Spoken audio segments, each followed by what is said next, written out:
शास्त्र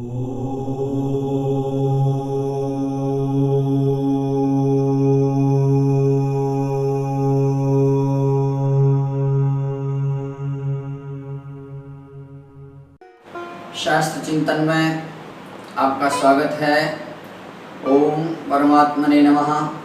आज हम भगवान के स्वरूप, सामर्थ्य और संविधान के ऊपर चर्चा करेंगे। पद्म पुराण के उत्तरखंड में 6 अध्याय आए हैं। ये श्रीमद् भागवत के प्रारंभ में महात्म के रूप में जोड़े गए हैं। उनमें भगवान की ये बातें बताई गई हैं। सच्चिदानंद रूपाय विश्वोत्पत्त्यादि हेतवे तापत्रय विनाशाय श्री कृष्णाय वयं नमः। सच्चिदानंद रूपाय, हमारे भगवान का जो स्वरूप है वह सच्चिदानंद है। सच्चिदानंद का अर्थ होता है सद चिद आनंद, अर्थात हमारे परमात्मा सत्य स्वरूप हैं। सत्य का मतलब होता है त्रिकाला बाध्यत्वम सत्यत्वम, जो तीनों कालों में भूत भविष्य वर्तमान तीनों कालों में जो रहे उसको सत्य कहते हैं। तो हमारे परमात्मा का जो स्वरूप है वो सत्य स्वरूप है। दूसरा बताया चिद, चिद का मतलब होता है ज्ञान। परमात्मा ज्ञान स्वरूप है, तो उस ज्ञान को सत से जोड़ो, अर्थात जो ज्ञान हो वो सत का हो। तो जब सद और चिद ये दोनों जुड़ जाएंगे तो एक तीसरी वस्तु है, वो है आनंद। जब ये तीनों चीजें मिल जाती हैं तो सच्चिदानंद बन जाता है। सज्जनों, आनंद का कोई पर्याय नहीं है, आनंद का कोई विपर्य नहीं है। आनंद आपका स्वरूप है। आनंद आनंद होता है। इसलिए हमारे परमात्मा का जो स्वरूप है शास्त्रों में बताया सच्चिदानंद रूपाय। सच्चिदानंद सद चिद आनंद रूप है। अब भगवान की जो सामर्थ्य है विश्वोत्पत्त्यादि हेतवे, विश्व अर्थात समस्त ब्रह्मांड को बनाने की सामर्थ्य हमारे परमात्मा की है।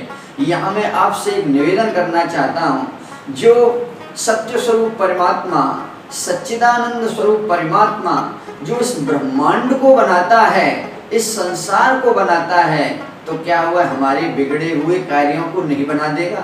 मन में विश्वास यदि हो तो इस संसार को बनाने वाला परमात्मा हमारा घर, हमारा परिवार, हमारा मकान, हमारी दुकान, इन सब कार्यों को भी बना सकता है।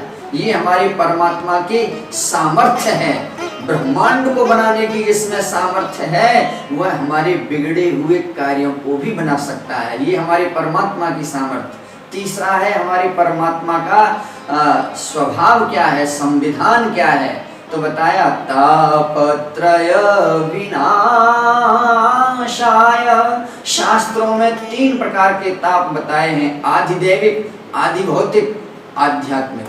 आधिदैविक का मतलब होता है देवेन दत्तः दैविकः, अर्थात जो देवताओं के माध्यम से दिए जाते हैं, जैसे भूस्खलन हो जाना, अतिवृष्टि होना, अनावृष्टि होना, इसको ये सभी आधिदैविक उपद्रव बताए गए हैं।